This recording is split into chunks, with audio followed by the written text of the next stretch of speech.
Thank you. Can you follow me everywhere I talk and introduce me? Man alive. Hope. Yeah, I lost 2 children to abortion when I was younger, and we'll talk about that a little bit later. But I found recovery, I found healing, and I did find restored relationship with God. Therein lies my hope. In the future, my wife and I have 4 adult sons, much to her chagrin, I couldn't produce a girl, and 3 grandchildren. One of them, an almost 6-year-old granddaughter, who asked me, Grandpa, can we come to your house this weekend? And I said, honey, I'm gonna be in Ohio meeting some new friends. And she said, what's in Ohio? I said, oh, honey, we're IU fans. You'll find out soon enough. She said, after I explained what an Ohio was and that it was meet my new friends, she said, ooh, will you take a picture with your new friends? So if you guys don't mind, I never had a daughter, so I can't let granddaughter down, right? Everybody just say hi to Ashton. I'll show her that and she'll say, Grandpa, you're crazy. Excuse me. And that's the future. And the problem is, we're not gonna get there without men. And I don't have time tonight to go into all the statistics and data about fatherlessness and how that impacts unplanned pregnancies, abortion, and all that kind of stuff. Conversation for another time. I am booking for next year. But maybe it would be appropriate to start with a quote from Teddy Roosevelt. He said, we need the iron qualities that go with true manhood. We need the positive virtues of courage, of hardihood, and resolution. Gang, in the pro-life world, and I speak at pro-life conferences all over the country, there are 90% women that show up to these conferences. I spoke at Heartbeat, I spoke at CareNet, 90% women. So where are the men? Better question maybe, why aren't the men stepping up? I see a lot of men here tonight. I do at banquets, I'm always thankful. But why aren't the men stepping up? The men have been impacted by abortion, why aren't they stepping forward? Well, I'm gonna endeavor to answer a little bit of that tonight. Part of the reason is how men are portrayed in unplanned pregnancy situations in the media. We can all probably agree on that, right? They're either portrayed as A, absent. Think of the movie Juno.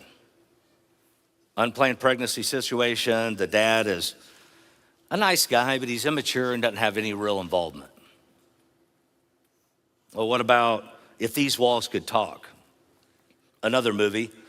And in this one, the men in the story, including the dad, are missing or completely irrelevant. Then there's a pressuring dad. Think of the movie Fast Times at Ridgemont High. People my age will remember that. The character Damone got a girl pregnant and forced her to have an abortion and then abandoned her right before the abortion. Pressuring guy. What about the guy that's supportive in her decision? Think of the TV show Parenthood, unplanned pregnancy situation. The guy says, I want to keep the baby, but it's whatever you want, honey. If that's for me, I'll call him back.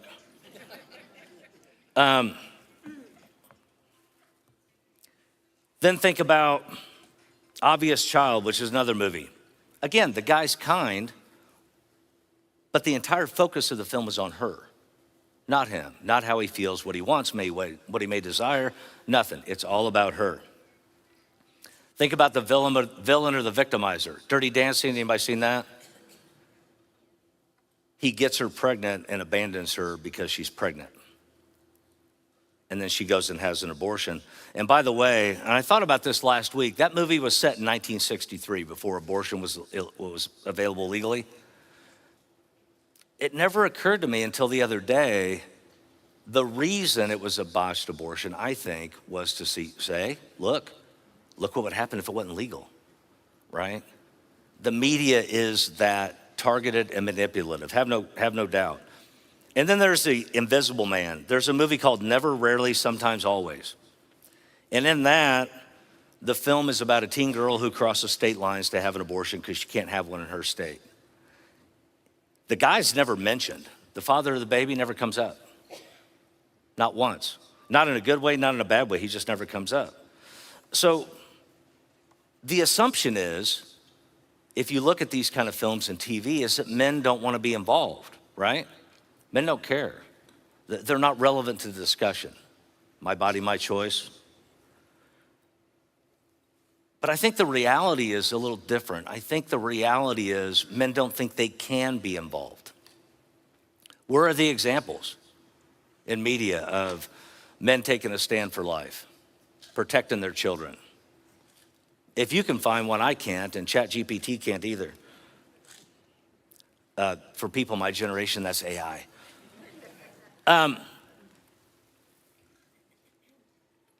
So the result is we don't have guys that will step up because we have cultural messaging that tells them their voice is irrelevant.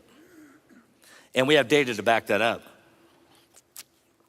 Shepherd Research conducted a study in 2022 of men impacted by abortion. 57% of the men in this study said the abortion was not their decision at all. 43% said that they had no voice or choice at all. It wasn't even discussed with them. This is what I'm doing. CareNet did a study in 21. 31% of men said that they did not advise their parents on the abortion decision. And you go on a bit further in the study and you find out they didn't feel like they could. They didn't think they were supposed to. Guttmacher did a study also. 57% of men said they would not have chosen abortion if they felt they had a voice. And Lifeway Research did a survey in 2022. 31% of the men said they gave no advice at all, and they stated the reason was it was her decision alone. Do you think cultural messaging doesn't work? The upstream, folks, and that's where we're losing the battle. We've had a couple of really good movies.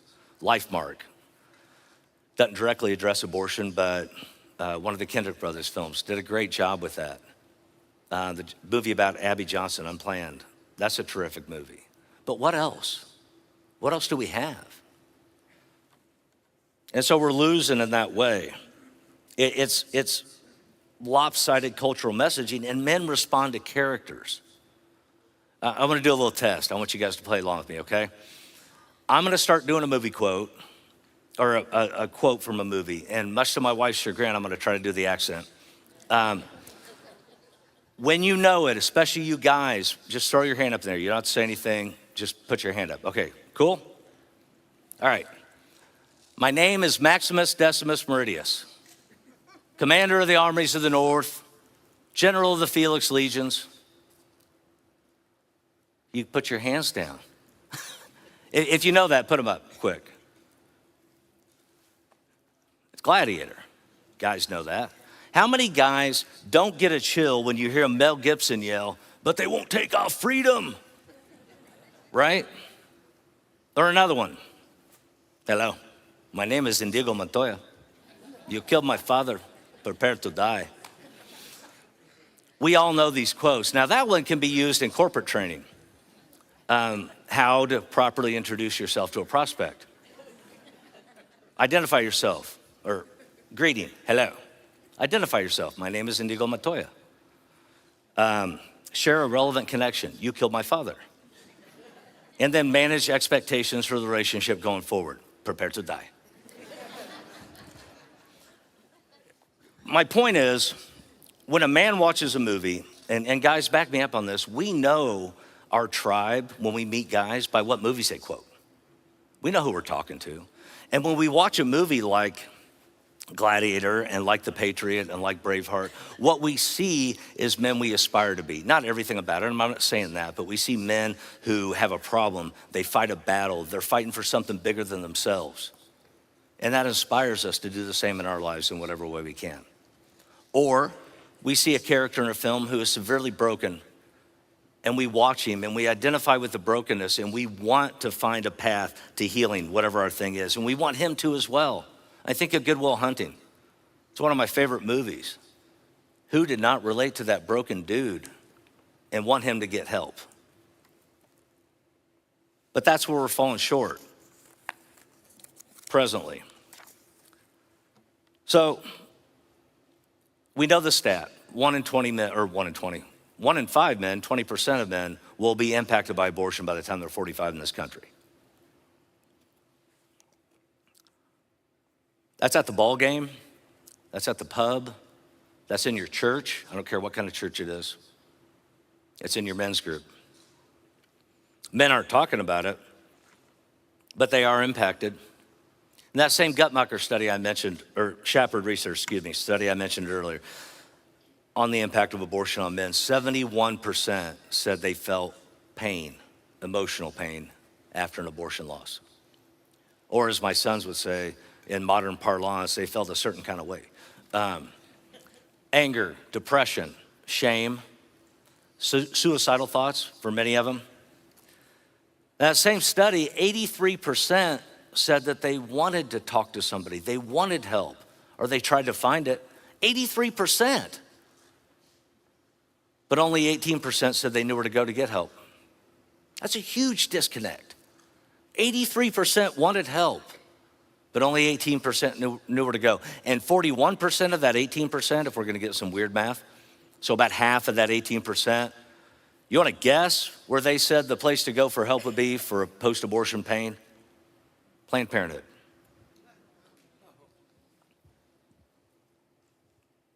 I had to read that 3 times when I first read it. I'm like, that can't be right. Who would think that? But that's a stat. So what would happen if they walked into a Planned Parenthood instead of life centers? You think they'll get the same information? Not a chance. The other thing is disenfranchised grief. And I'm not talking about just movies or television. I'm talking about direct assaults on men and men's emotions and how they feel. And I'll give you an example. About 3 years ago, I had the opportunity to publish an op-ed in Newsweek. As a lifelong freelance writer, this was like one of the most exciting things I could imagine. I was like, Newsweek, come on, yeah, let's go. I'll tell you a little bit what it was about. It was about how men are impacted by abortion loss and sometimes they experience pain and what healing might look like. Not politics, not how to change the laws, not whether abortion should be illegal or not, none of that. Simply about some people are hurting and they need help, and here's where they can find it. Before Newsweek took the comment section down, there were 2,400 comments. Most of them were not good. Most of them I can't repeat here. My wife kept telling me to quit reading them, but I couldn't. Not because I like being emotionally beat up, but because I was looking for the guys in there. The guys that said, that happened to me. I've never told anybody about this. I wanted to reach out to those guys. But here are some of the mild comments. There is no loss for the man when the pregnancy is unintended. Dude, your narcissism is grotesque.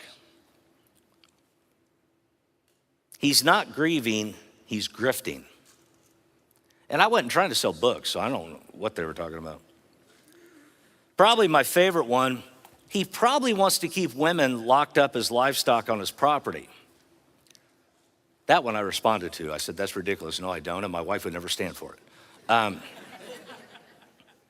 But my point is, and all these national media things I do, the comment sections all blow up like that. And that's what men are walking into. They look at that and they go, ooh, they're not sure about that. Or worse, they think internally, gosh, maybe I don't get to feel anything about that. Maybe I was just thinking of something, maybe it's something different. And I'll give you a great example. At 24 years old, I went to see a therapist. I know, y'all are looking at me going, that was just a couple years ago, right? Yes. 24 years old, I'm in this therapist office and we're talking about stuff. It's maybe our 8th or 9th session and I brought up my abortion loss. And he kind of leaned back in his chair and did one of these numbers and he goes, that's not really a thing. Tell me more about your dad. And I remember thinking, he's a trained professional. Maybe it's not a thing. What did I know? I was a 24-year-old kid trying to sort out life, right? Disenfranchised grief. I wonder sometimes what would have happened if he would have said, let's explore more about that. I wonder what would happen if I would have entered healing at 24 and not 39.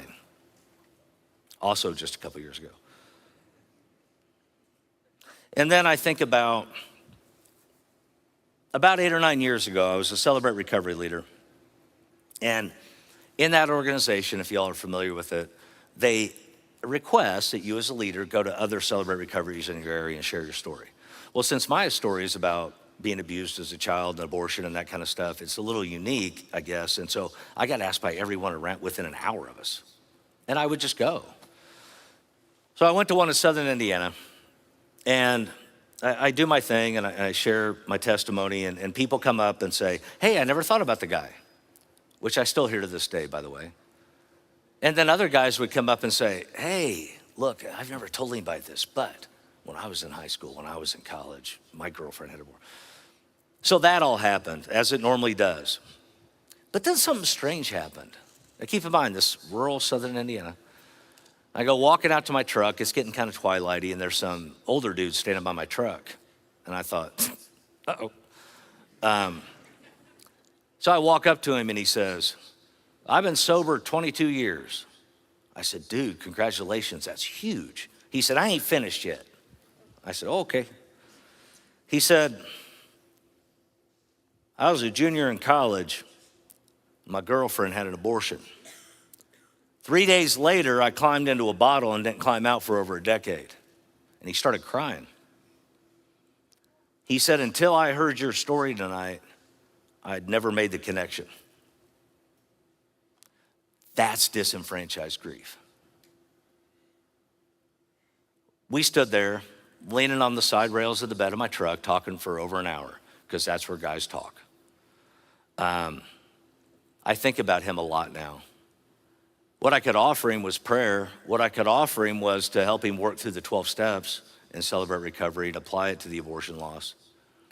I didn't have the resources or knowledge that I do now or the connections to people, but I think about him a lot. I think about what his drive home must have been like. After 22 years of sobriety and over 30 years since the abortion, to finally connect the dots. And why? Because some guy from Plainfield, Indiana got up and shared his story. That's the power of story and connection. Now, for my story, and I'm not going to go back to the beginning, or to quote Princess Bride again, this is the beginning, we go back to the beginning. I'm not doing that. I do want y'all to remember or be aware that in anybody's life, man or woman, the abortion is the middle of the story. Right? In this pro-life world, we see the young man, the young woman, whatever, and we assume this is where it starts because this is where we're meeting it. It's not. And we're going to get into that in a little bit. But it's the beginning, it's the middle of the story. So there are other stuff, right? There's a whole train car of stuff they're dragging with them when they get into an unplanned pregnancy situation. Fair enough? Excuse me. But my abortion story started when I was 18. Senior in high school, toward the end of my senior year, and my girlfriend's mom came and picked me up with my girlfriend, and she said, let's go for a drive. They were German, so I'm like, we go for a drive, pull over on the side of the road, and she says, so my daughter's pregnant. And I said, oh. No frame of reference, no idea how to deal with this. And she said, that's okay, don't worry about it, we're gonna take care of it. I said, well, what does that mean? She said, well, she's gonna have an abortion, obviously. I said, no, I don't think that's right. She said, look, you got a whole year, or she's got a whole year of school left, and you're getting ready to go off to college. And besides, if her dad finds out you got his only daughter pregnant, he's gonna kill you. So she took me home. I went and saw my dad. No way I was telling my mom, but I went and found my dad. Dad said, yeah, son, she's probably right. It's probably best for both of you. Now what? It's 1988, what do? You downshift into the prevailing cultural message. Well, I guess I'll go with them and be supportive. So I did. A few weeks before graduation, I was sitting on the steps of an abortion clinic on the east side of Indianapolis. I was inside for about 8 seconds and they asked me to leave, go wait outside. So I sat there and I thought, man, how'd I get here? And I saw a poster board over in this little grassy area by the parking lot. That morning or the day before, there had been a protest, and they said, baby killer and burn in hell. And there was, like, one of them had pictures of a mangled up fetus.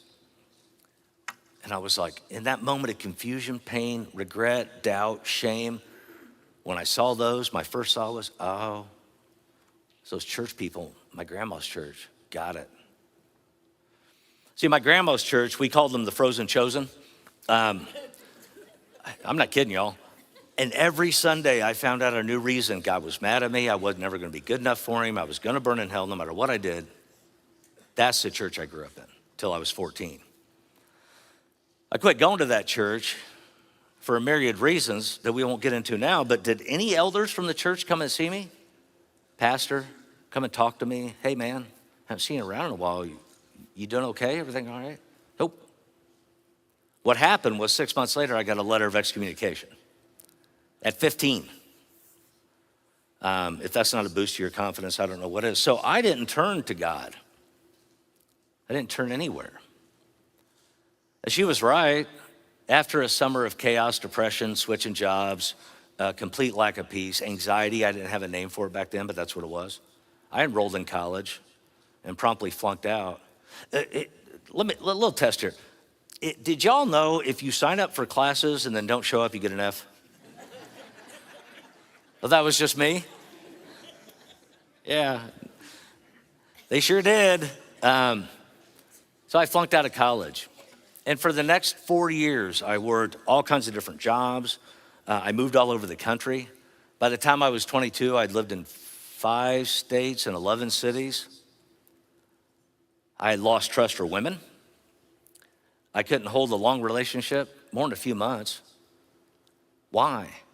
Somebody else is gonna hurt me. But I didn't have a name for it, right? There was nobody talking about it, so I didn't know what to do with it all.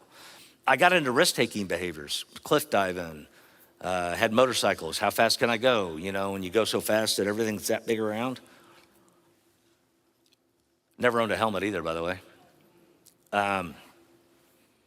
All of this stuff, because I had no frame of reference, nowhere to put a thing with a thing and have a thought or a feeling. But I started reading books, not Christian books, because God didn't want me. And I'm not saying that lightly. That is what I truly felt and believed. God didn't want me. I'd heard a pastor say that was an unforgivable sin. Well, too late now. I guess I'm not forgiven, and I never will be. So I read the Mahabharata, the Bhagavad Gita, the Quran. I even read the Book of Mormon. Eastern mysticism, Taoism, theoretical physics. I mean, all the stuff I could find. French existentialism, what we call the Stoics now. I didn't know that was what they were called back then. I couldn't find any answers. And I was looking, but I was still lost. And so then at 22, I take a job working construction in Western Nebraska, because nothing says fun like construction in Western Nebraska, right? Yeah, I was a hipster. Did you go to LA? Nope. I went to Western Nebraska. Before I left to move out there, I spent some time with a gal that was a friend of mine from Chicago. So I'm out there, a couple months maybe. I don't remember exactly how long, but I get a call from her. And she says, hey, just wanted to let you know I'm pregnant. But don't worry, I'm gonna have an abortion. And she didn't know my story. And honestly, I wasn't thinking about it every day back then. But I tell you what, in an instant, it was right there on the surface. And I said, no, wait, let's get married. She said, I don't wanna marry you. Now, the truth in her statement doesn't justify abortion. I'm not saying that. What I am saying, especially you young guys in the house, I wasn't the kind of guy anybody would want to marry. Couldn't hold a job, constantly moving all over the place. I had hair down to here. I was in a really bad rock band. There was nothing about me that said responsible man that can take care of a family, that'll lead a family, nothing. So that statement didn't bother me all that much, to be honest. But then I said, okay, I'll tell you what, I'll raise the baby. You don't have to ever meet it. I don't want child support. I don't want nothing from you. Or we could give it up for adoption. She said, I just started a new career. I'm not gonna be pregnant for 9 months and then have no baby. And I said, okay, I'll tell you what, I'm gonna get in the car and I'll be there tomorrow. I'll drive right now. She said, don't bother coming. By the time you get here, it'll be over. My appointment's first thing in the morning. And the last thing I said, screaming at the top of my lungs, was, please don't kill my baby. She said, it's not your choice and it's not a baby. And she hung up the phone. Now, important to note, that little story I just shared from the moment she called, I shared that on a live action program I was on. That little clip they took out and they put it on Instagram. Or as my dad would have said before he died, the interwebs. That last look the other day, that little clip's gotten over almost 3 million views. My kid said I went viral. I told him I feel fine, no fever. But why? Because a bunch of guys that clip resonates with. A bunch of guys have experienced that, 1 in 5, right? So that was up until 22. I told you about meeting the therapist at 24. But I'll say this, if the first abortion hurt me, the second one hardened me. I closed off completely. And then, very unfortunately, about 3 years later, I found workaholism. One of the most acceptable addictions in society. He doesn't have a problem, he's a go-getter. He's out there doing it. That carried me through my 20s, most of them. I met my wife, and even she would tell you when she met me, she's like, wow, he acts like a grown-up. Yeah, I work 15 hours a day to escape my own stuff. We got married. Questionable choice on her part, but we're still married. And we started having kids, and we go to church, and we found a really cool church, and I was so thankful. There's this guy named Pastor Van, and he took an interest in me and really started pouring into me, trying to teach me how to be a Christian husband and father. And so now I'm learning about God and how God really does forgive. You thought I would have got that from all the times Jesus said it. Well, I missed it. And then at 39, he had given me a book called When Life is Hard, a Christian book. And I read it and I said, Van, this book is tremendous. We should do a men's book study on this. And he said, you're right, you should. And all you pastors in this room, stop doing that, okay? I give you a good idea. And so I start doing this book. Now, important to note, the book's not about abortion. Nowhere in the book is the word abortion mentioned. Nowhere, because I've looked since that night. But I'm sitting in a group of 13 or 14 other guys from my church, and we're going through this book. And out of nowhere, the Holy Spirit goes, hey, share your abortion story. And I was like, no, not gonna do that. And the Holy Spirit said, dude, when the Holy Spirit's upset with me, he calls me dude. He said, dude, share that story. And in my mind, I'm arguing with him. I'm like, no, I know these guys. We go to church together, we play ball together, our kids are running around together. None of them talk about it, I'm not doing it. And he said, yes, you are. Fine. And I shared it, and it was the scariest thing I'd ever done. But something funny happened. By the time I closed up the church that night, locked the building, got my truck to go home, 3 other guys in that group came up to me and said, hey man, I've never shared my story either, but this is what happened to me. And at that moment, that one moment, everything changed. Why? Because I'd taken away the devil's most powerful tool. In that moment, after 21 years, I didn't feel alone anymore. I didn't know what to do with it, but I didn't feel alone. So I started getting books, right, about abortion recovery for men, anything I could find. And a lot of them are written by women, which is fine. I'm not decrying that, but men and women communicate differently, right? We think differently, we talk differently, we interact differently. I've been married 25 years. I don't know how women think. Ask her. She'll validate it.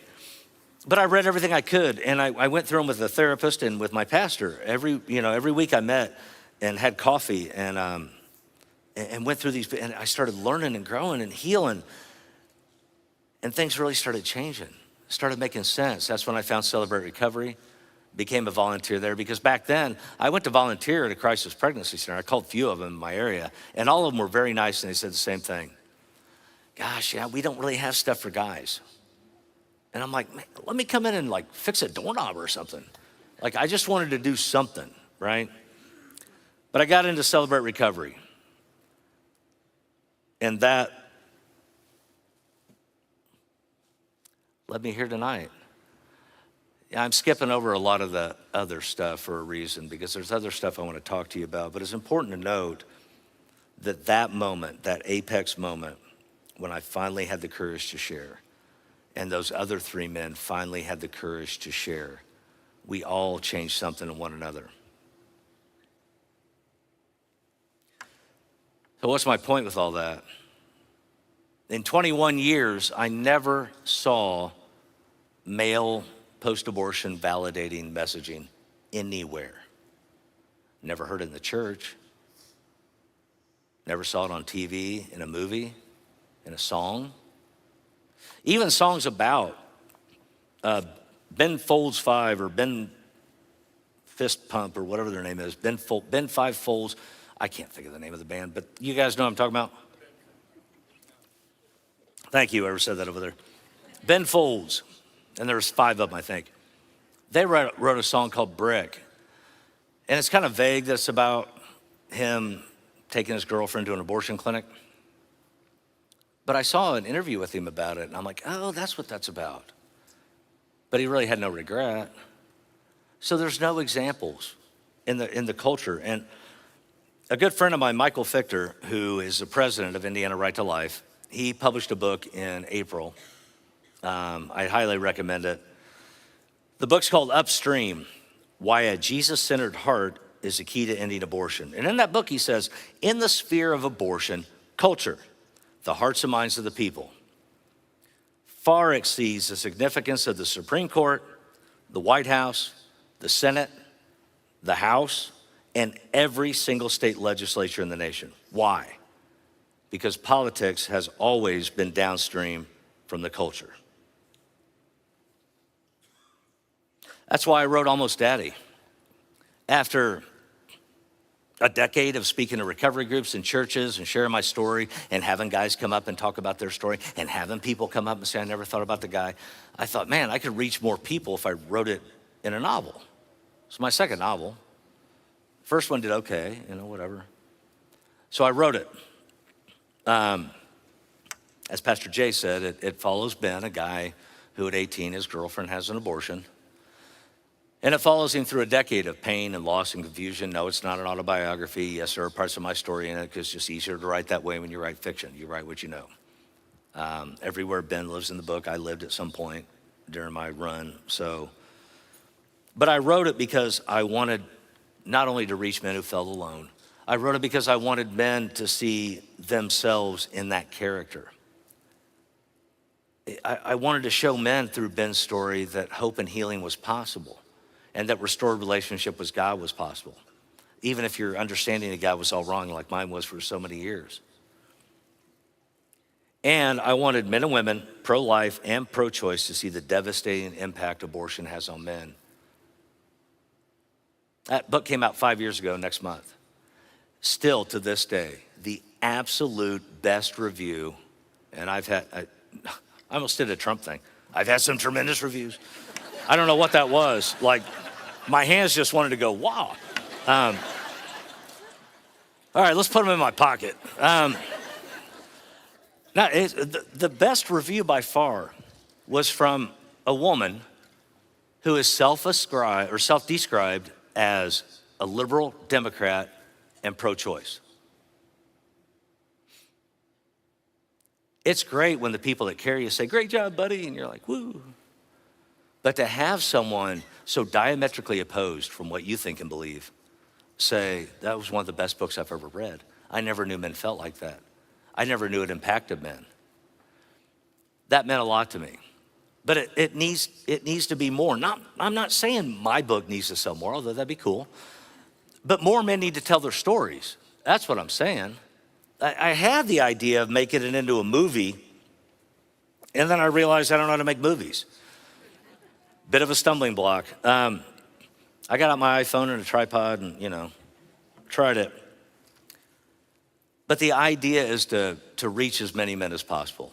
And that was the platform I chose. And then I wrote a 12-step recovery guide for men in abortion healing about 6 or 8 months later. I was surprised nobody had connected the 12 steps to abortion recovery. It's biblical. You guys are aware of that, right? The 12 steps are right out of the Bible. I thought, well, why can't we do that with abortion healing? They're so elementary simple. Even if you take somebody that's unchurched or wrong churched or doesn't say they don't believe in God or they're agnostic or whatever, even if you take somebody like that and you give them step 1, it's like, all right, bro, forget the other 11. Step 1, I got a problem and I can't fix it. And they go, okay, I'll join you on that one. I see that. Okay, number 2, maybe there's something bigger in you that can fix it. Well, yeah, okay, I see that. And that's how it works. That's why it's so elementally beautiful. If you're already a Christian, step 1, I got a problem. Yeah, I sure do. It's called sin. Well, maybe something bigger and you can fix it. Yeah, God can. I'm not sure how to bridge that gap between me and God today, right? So it works for so many different things. And then both of them ended up being translated into Spanish because I did a training in Florida, half-day workshop for a bunch of priests. That was really daunting. You walk in a room and see 27 guys all in their robes and stuff, and I'm like, you understand who you brought in, right? Great guys, but a priest from Miami was like, hey, I need this in Spanish, and so I found somebody to do them in Spanish. And by the way, I have both books in English out there on the table that we'll be selling afterwards. 20% of whatever I sell tonight will go back to this pregnancy center.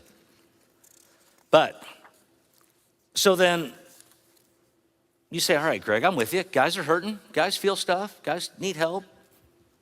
1 in 5, got the numbers. But why don't they come forward? The question I get asked at every PRC I ever worked with. Well, the number one thing's fear. Why? Because if I'm the only guy stepping out and talking about this, that's scary stuff.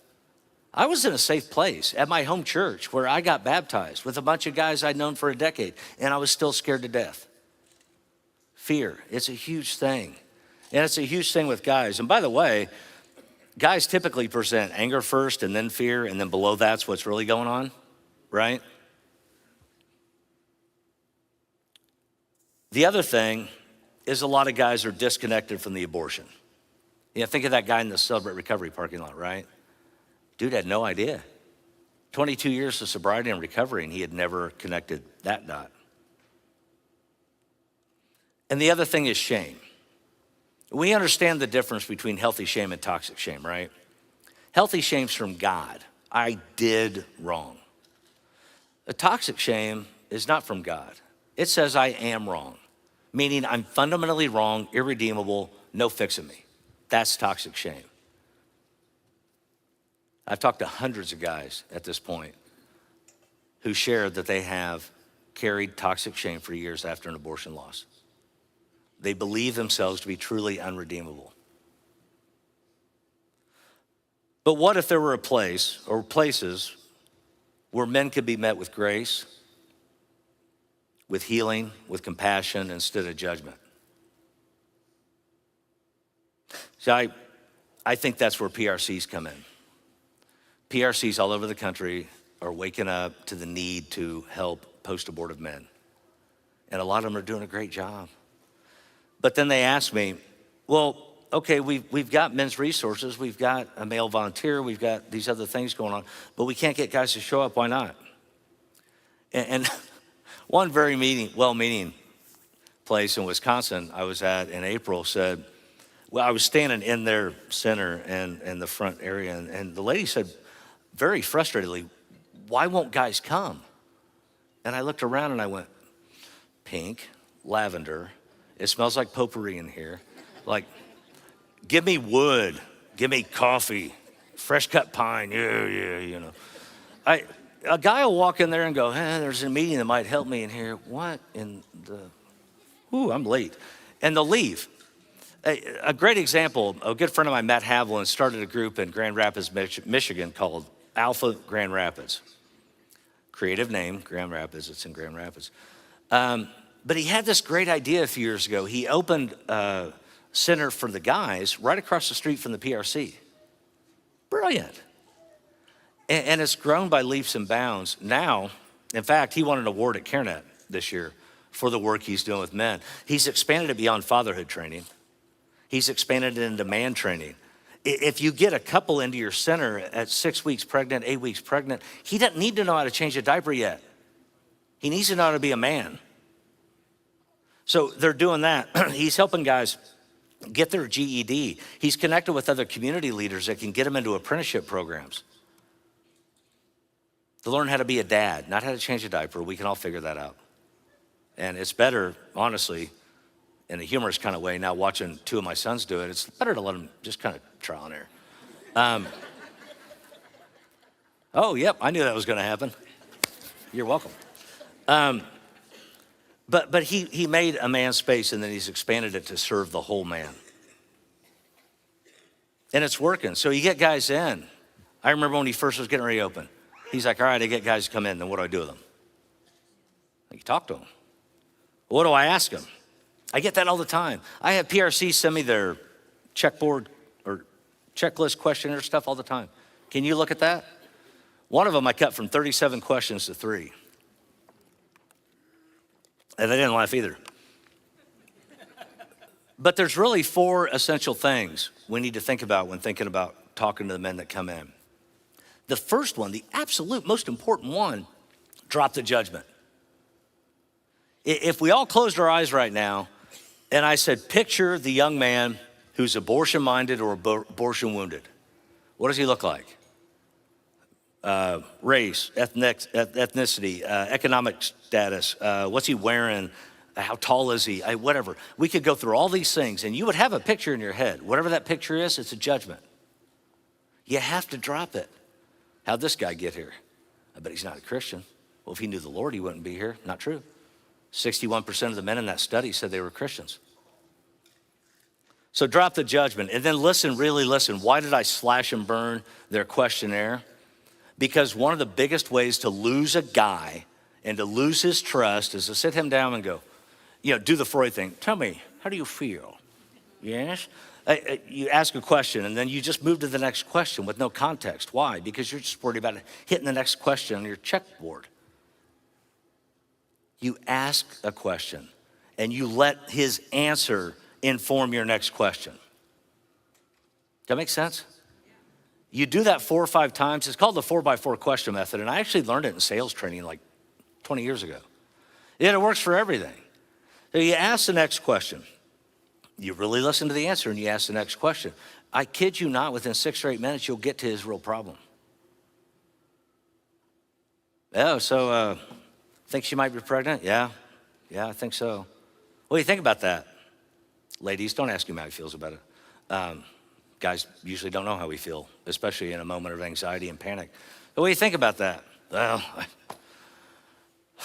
I don't know, man. I didn't plan this. Yeah, no, I get that. I mean, I'm not ready to be a dad. Well, if she's pregnant, you're already a dad. So what are you not ready for? Dude, and this part is an actual conversation with a young man. Dude, I work at a coffee shop 30 hours a week. I can't afford to be a father. Really? You ever thought about HVAC work? Well, like furnaces? Yeah, like furnaces. I don't know, maybe. Does it pay good? Yeah, after an apprenticeship, you could be making 6 figures. Really? How do you get into that? I know a guy. Let me hook you up.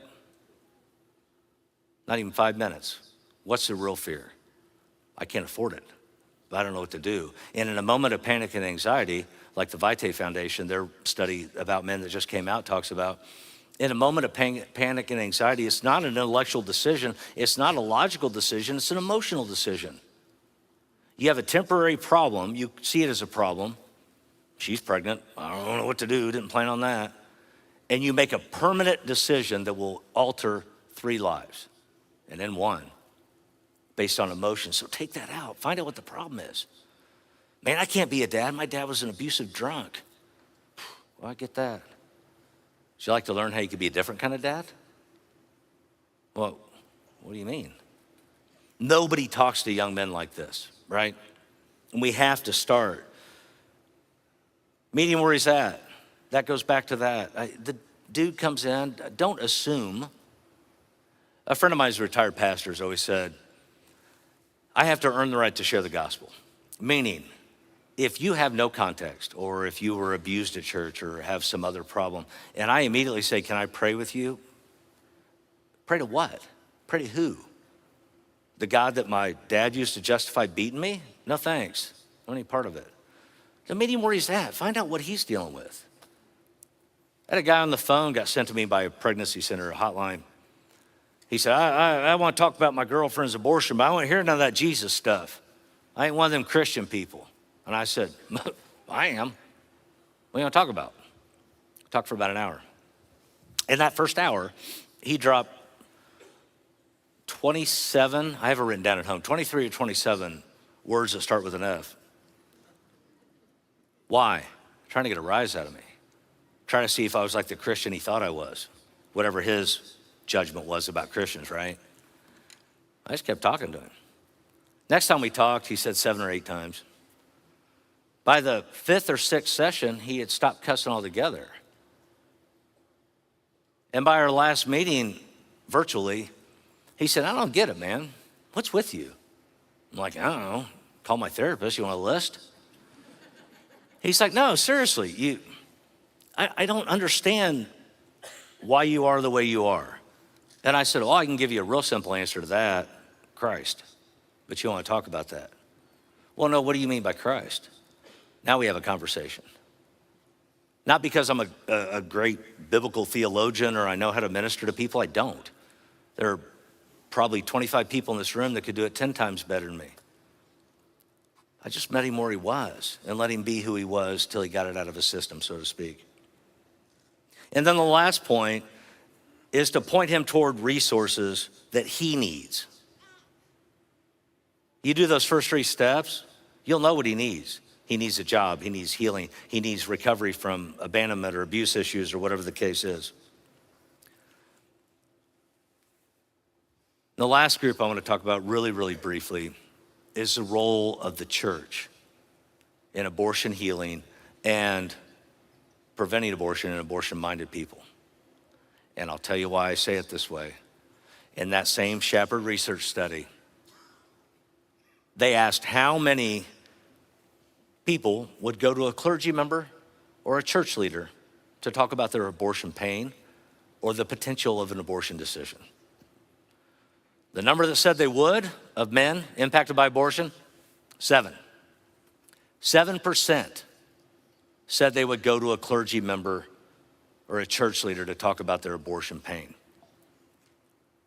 20% of the men in that church are abortion wounded. So why would only 7%? Well, they cited things like shame, judgment, condemnation.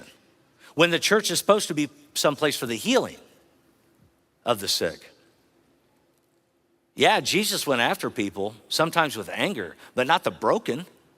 He met them where they're at. The woman at the well, the woman caught in adultery. My favorite story in the Bible, one of them, is Zacchaeus. You know, little bitty dude, tax collector. Everybody hates the tax collectors back then, right? And Zacchaeus is running around and trying to get ahead of the crowd so he can get up in a tree and just get a look at Jesus. And he does, and Jesus sees him. Jesus, being perfect, had all authority, power, knowledge to say, bro, I know exactly who you are, and shred him right there. Do you agree? What'd he do? Zacchaeus, dude, get down here. I'm eating at your house tonight. That's a GMT, by the way, the Greg Mayo translation. But that's what he did. He met him where he was at. He didn't go off and sin with him, but he met him where he was at. You think Zacchaeus believed in Christ? Do you think he accepted Christ? Do you think he found healing? Look at the book of Luke to find out. 7%. That has to change. Either churches give the wrong message about abortion. Look, is it a sin? Yes. Is it murder? Of course it is. But do you lead with that? Maybe it's not the most effective. I don't know. But telling people and understanding that people, men and women that choose abortion, are not evil. They're in a bad spot and making bad decisions based on their own broken and woundedness. And after that abortion, 1 in 4 women, 1 in 5 men, they need help. They need healing, they need the grace and the redemptive power of the gospel, period. If that's not the message about abortion, it might be the wrong one. But the worst message coming from churches about abortion is silence. Well, I don't want to get political, Greg. I don't care. It's not politics. It's people that are hurting and broken. They were a part of the death of their child. That's not a political issue. That's a heart issue. That's a human issue.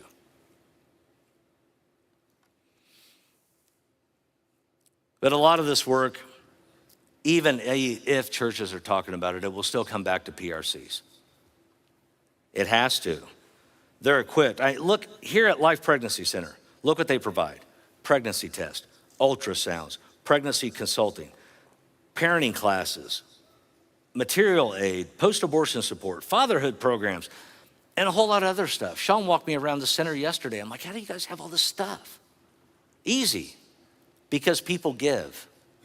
They're not funded like Planned Parenthood is. They're funded by people with a heart that care about the unborn, that care about the mom having the baby, the dad having the baby, and the baby itself once it's born. And they need help. That's why we're all here. They don't need it someday. They need it right now. Look, tomorrow, Monday, next week, another scared young couple is going to walk through the doors at Life Pregnancy Centers. And I would suggest we have to be ready for them. When you give tonight, understand that you're walking on the holy ground of somebody else's story. That scared mom, that scared dad, that unborn baby, their stories are holy ground, and you're walking on it. And you have the opportunity to pour into it. You're not writing a check. You're literally pouring hope into their lives, into the lives of your community. So I'm asking tonight, look, make the most generous gift you can. If that's $5,000, terrific. Maybe it's only $500. That's awesome too. Maybe it's a monthly amount that makes sense for you. And if you did that last year, you need to renew it. But whatever the amount, my point is give with faith and give with joy. Matthew 10:8 tells us, freely you've received, freely give. Imagine this community in 5 years. A place where no woman feels forced into abortion. A place where fathers step up and families thrive. Imagine a place where the men in the community who have been impacted by abortion find hope, healing, and restored relationship with God. And then they become the leaders God intended in their homes, in their churches, and in this entire community.